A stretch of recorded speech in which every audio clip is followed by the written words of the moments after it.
AI Read to Me presents Ozma of Oz by L. Frank Baum. Now close your eyes and relax. Chapter 1.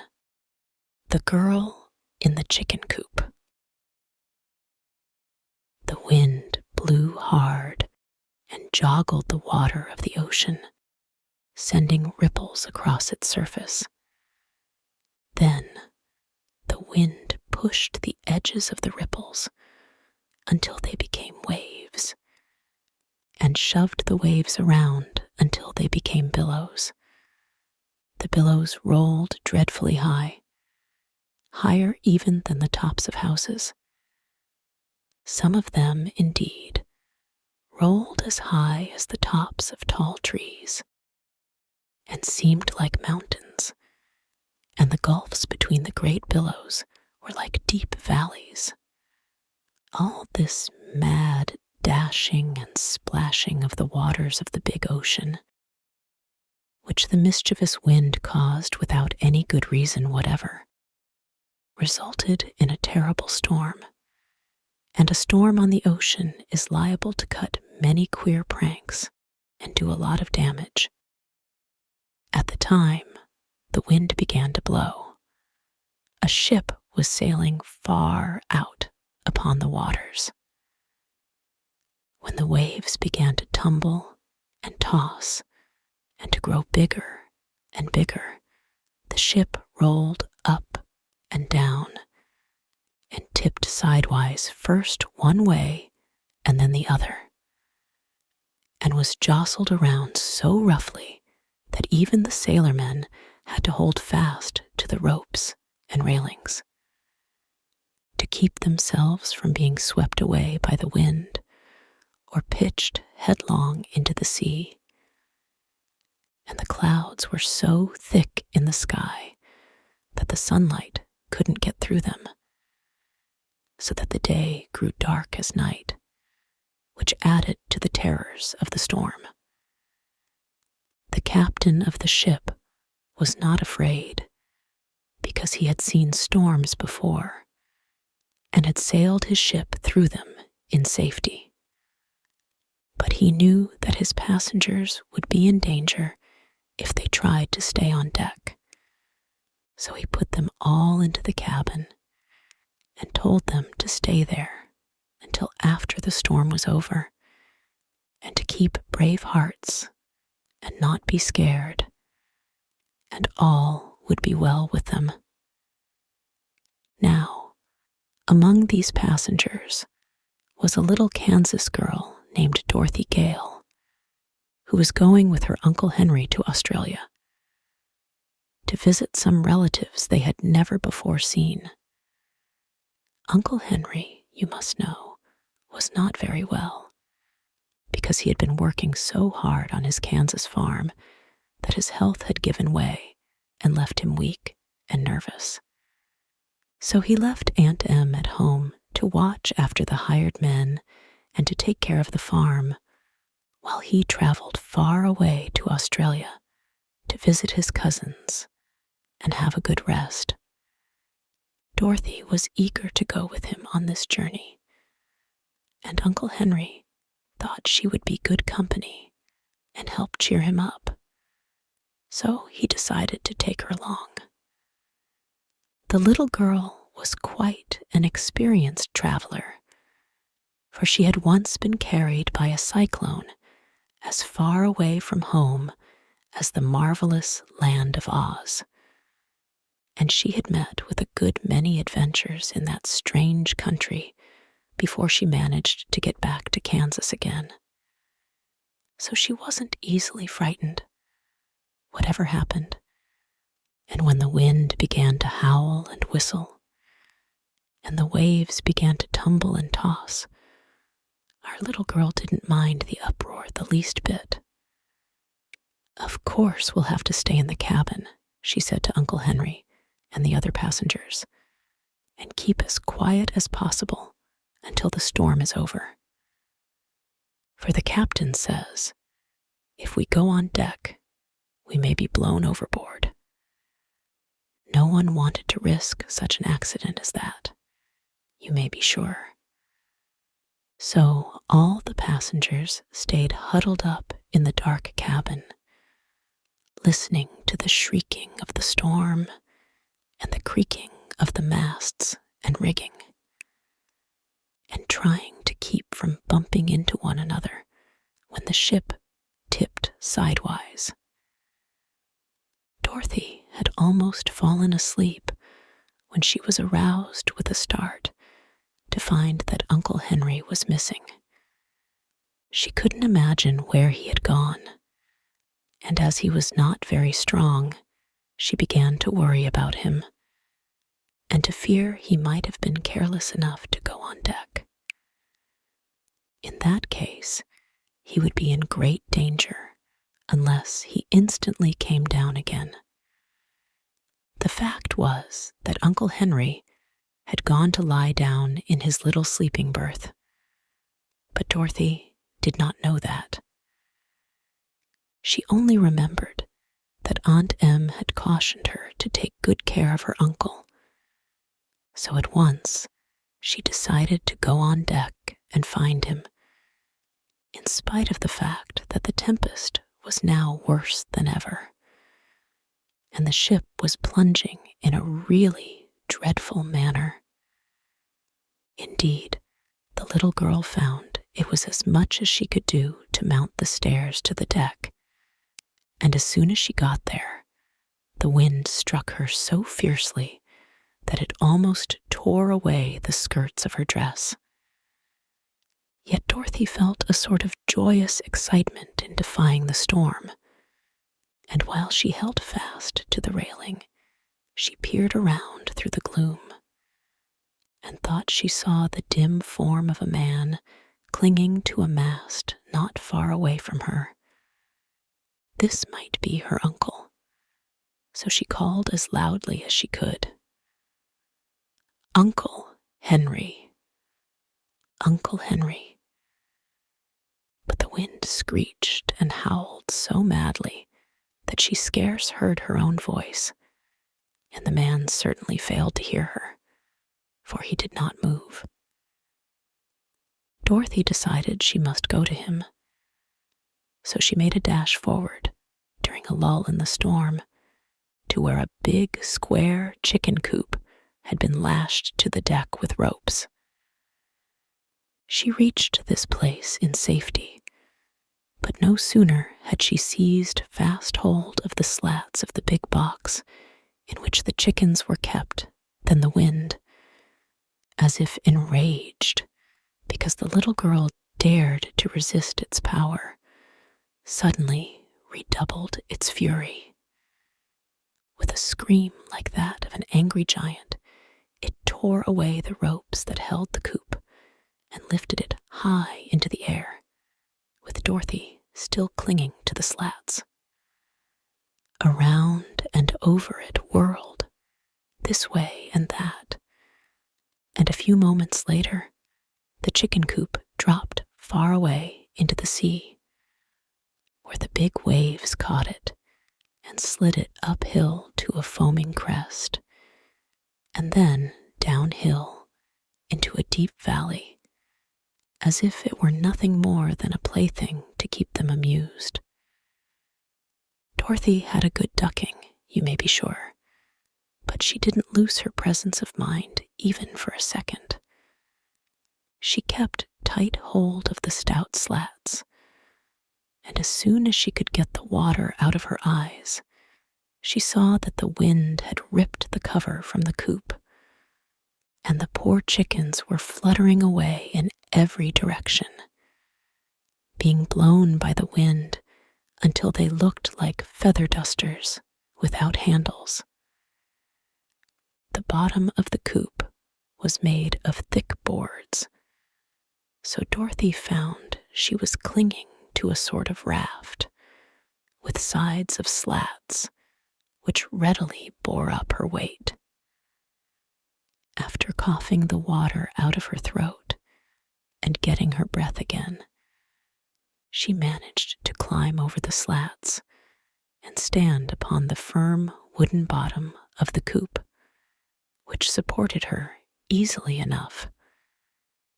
"Why, I've got a ship of my own," she thought, more amused than frightened at her sudden change of condition. And then, as the coop climbed up to the top of a big wave, she looked eagerly around for the ship from which she had been blown. It was far, far away by this time. Perhaps no one on board had yet missed her, or knew of her strange adventure. Down into a valley between the waves, the coop swept her, and when she climbed another crest, the ship looked like a toy boat.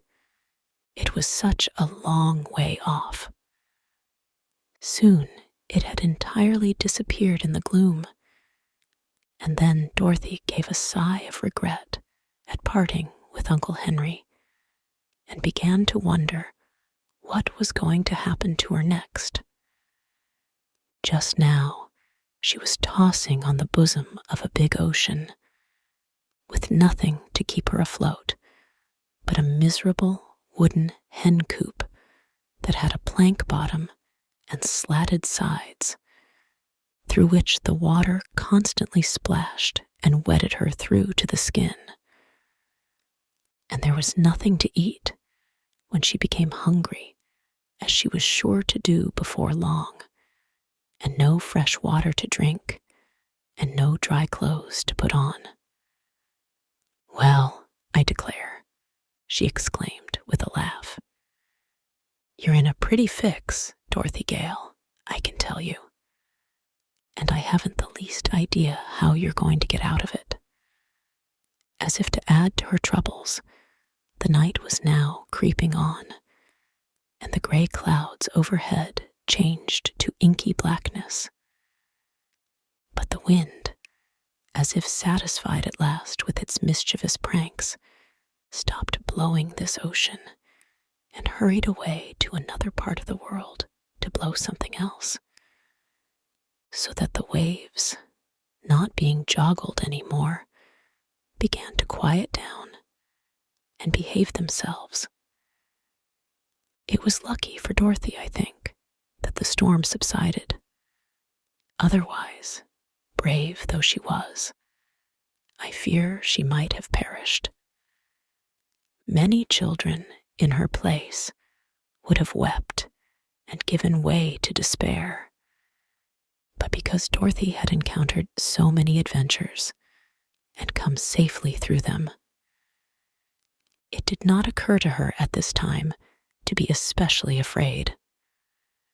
She was wet and uncomfortable, it is true, but after sighing that one sigh I told you of, she managed to recall some of her customary cheerfulness and decided to patiently await whatever her fate might be. By and by, the black clouds rolled away and showed a blue sky overhead, with a silver moon shining sweetly in the middle of it, and little stars winking merrily at Dorothy when she looked their way. The coop did not toss around any more, but rode the waves more gently, almost like a cradle rocking, so that the floor upon which Dorothy stood was no longer swept by water coming through the slats. Seeing this, and being quite exhausted by the excitement of the past few hours, the little girl decided that sleep would be the best thing to restore her strength and the easiest way in which she could pass the time. The floor was damp, and she was herself wringing wet, but fortunately, this was a warm climate, and she did not feel at all cold. So she sat down in a corner of the coop, leaned her back against the slats, nodded at the friendly stars before she closed her eyes, and was asleep in half a minute. Chapter 2. the yellow hen. A strange noise awoke Dorothy, who opened her eyes to find that day had dawned, and the sun was shining brightly in a clear sky. She had been dreaming that she was back in Kansas again, and playing in the old barnyard with the calves and pigs and chickens all around her. And at first, as she rubbed the sleep from her eyes, she really imagined she was there. Could, kada could, kada could. Ah, here again was the strange noise that had awakened her. Surely it was a hen cackling. But her wide open eyes first saw, through the slats of the coop, the blue waves of the ocean, now calm and placid, and her thoughts flew back to the past night, so full of danger and discomfort. Also, she began to remember that she was a waif of the storm, adrift upon a treacherous and unknown sea. Kut, kada kut. What's that? Cried Dorothy, starting to her feet. Why, I've just laid an egg, that's all, replied a small but sharp and distinct voice, and looking around her, the little girl discovered a yellow hen squatting in the opposite corner of the coop. Dear me, she exclaimed in surprise. Have you been here all night too? Of course, answered the hen, fluttering her wings and yawning. When the coop blew away from the ship, I clung fast to this corner with claws and beak, for I knew if I fell into the water, I'd surely be drowned. Indeed, I nearly drowned, as it was, with all that water washing over me. I never was so wet before in my life. Yes, agreed Dorothy. It was pretty wet for a time, I know. But do you feel comfortable now? Not very. The sun has helped to dry my feathers, as it has your dress, and I feel better since I laid my morning egg. But what's to become of us, I should like to know, afloat on this big pond? I'd like to know that too, said Dorothy. But tell me, how does it happen that you are able to talk? I thought hens could only cluck and cackle. Why, as for that, answered the yellow hen thoughtfully, I've clucked and cackled all my life and never spoken a word before this morning that I can remember. But when you asked a question a minute ago, it seemed the most natural thing in the world to answer you. So I spoke, and I seemed to keep on speaking, just as you and other human beings do. Strange, isn't it? Very, replied Dorothy. If we were in the land of Oz, I wouldn't think it so queer, because many of the animals can talk in that fairy country. But out here in the ocean must be a good long way from Oz. How is my grammar? Asked the yellow hen anxiously. Do I speak quite properly, in your judgment? Yes, said Dorothy. You do very well, for a beginner.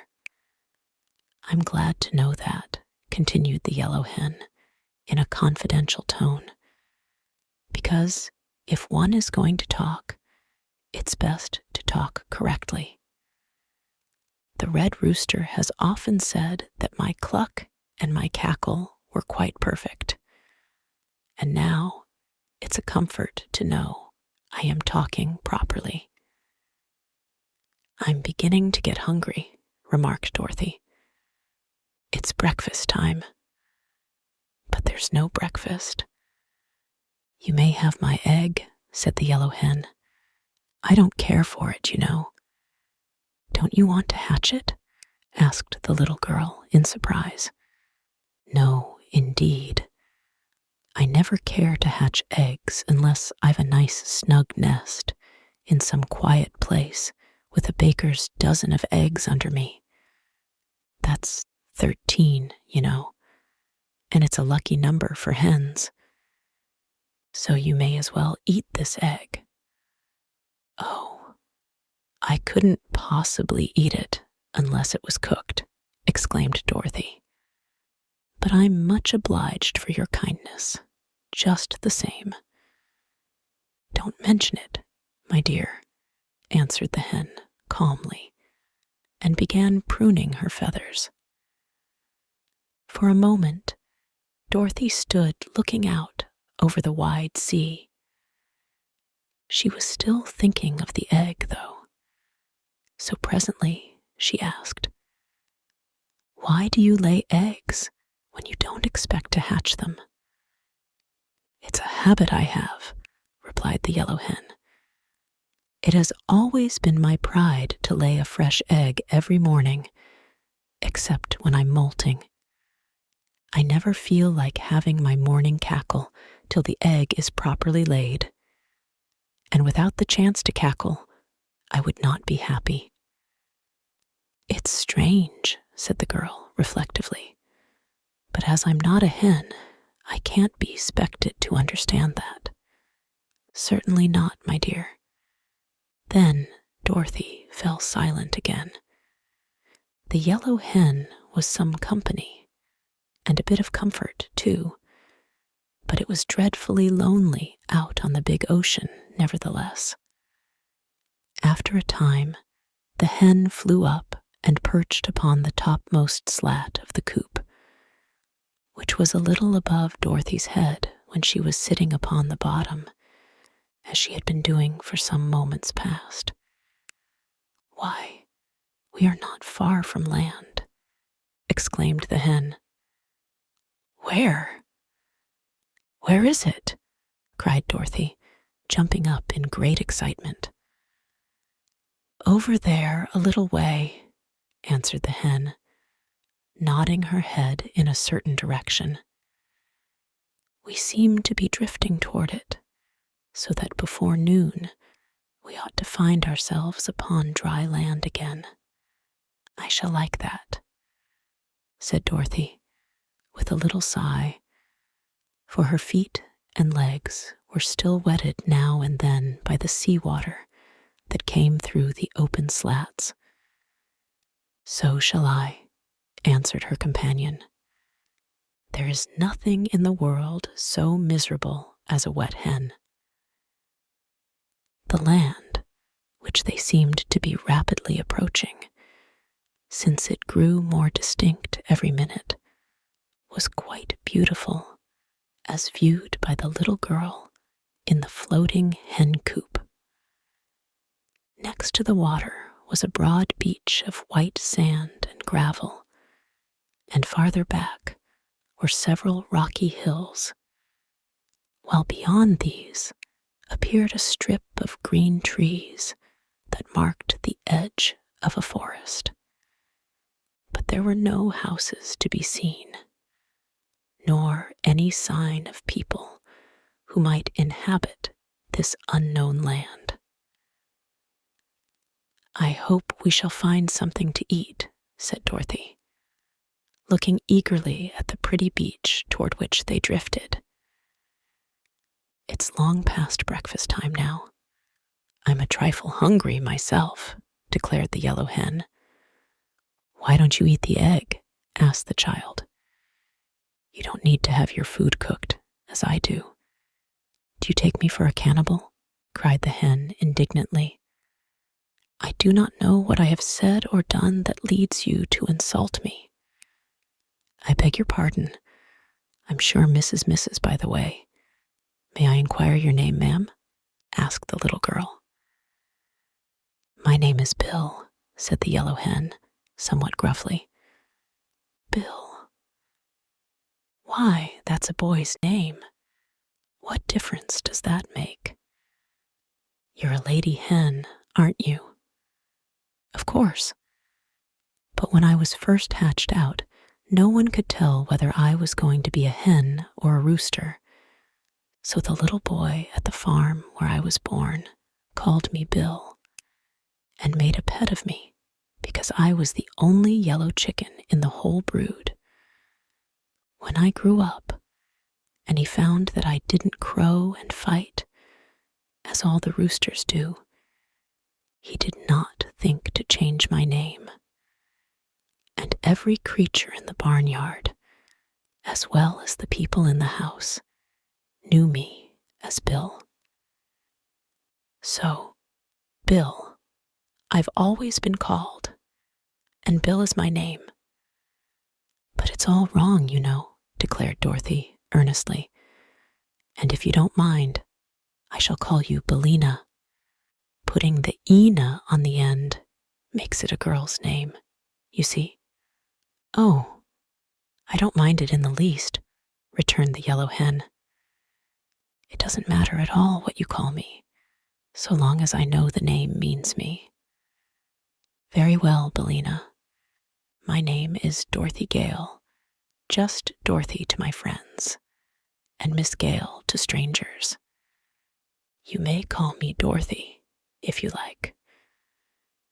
We're getting very near the shore. Do you suppose it is too deep for me to wade the rest of the way?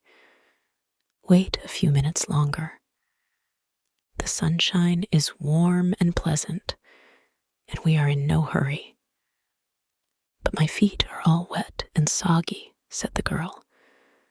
"My dress is dry enough, but I won't feel real comfortable till I get my feet dried." She waited, however, as the hen advised, and before long, the big wooden coop grated gently on the sandy beach, and the dangerous voyage was over. It did not take the castaways long to reach the shore, you may be sure. The yellow hen flew to the sands at once, but Dorothy had to climb over the high slats. Still, for a country girl, that was not much of a feat, and as soon as she was safe ashore, Dorothy drew off her wet shoes and stockings and spread them upon the sun-warmed beach to dry.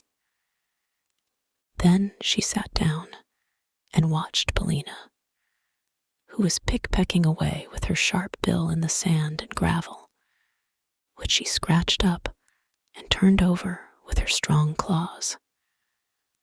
"What are you doing?" asked Dorothy.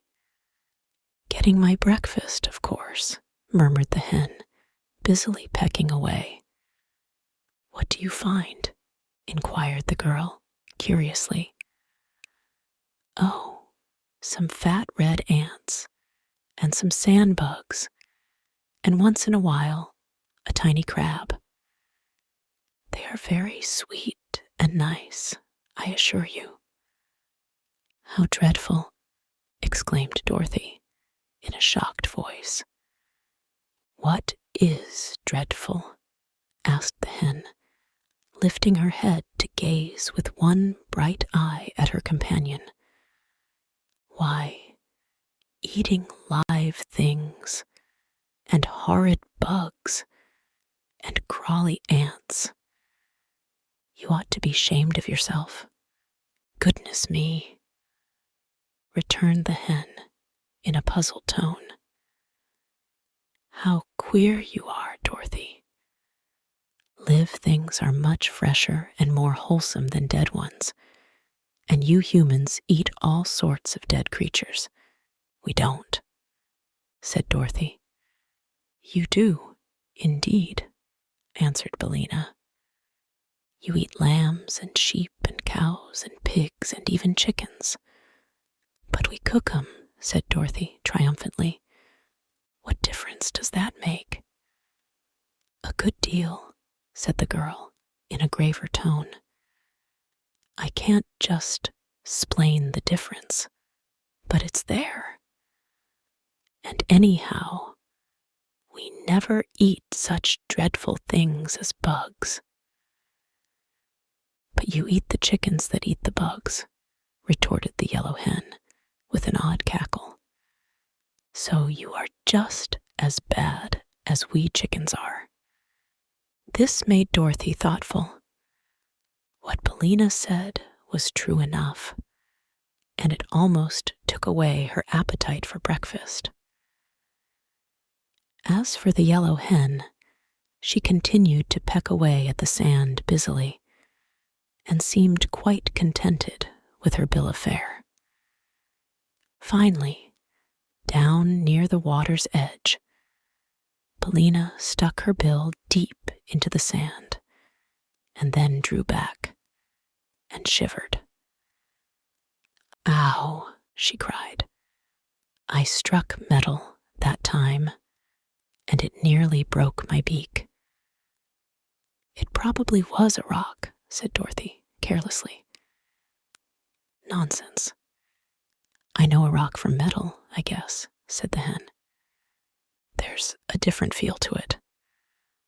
"But there couldn't be any metal on this wild, deserted seashore," persisted the girl. "Where's the place?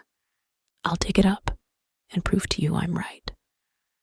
Billina showed her the place where she had stubbed her bill, as she expressed it, and Dorothy dug away the sand until she felt something hard.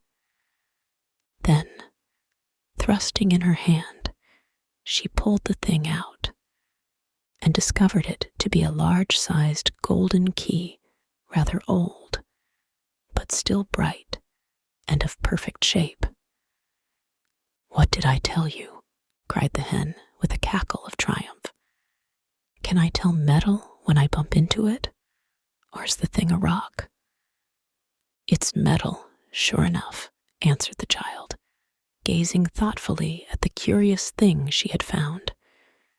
"I think it is pure gold, and it must have lain hidden in the sand for a long time." "How do you suppose it came there, Billina? And what do you suppose this mysterious key unlocks?" "I can't say," replied the hen. "You ought to know more about locks and keys than I do." Dorothy glanced around. There was no sign of any house in that part of the country, and she reasoned that every key must fit a lock, and every lock must have a purpose.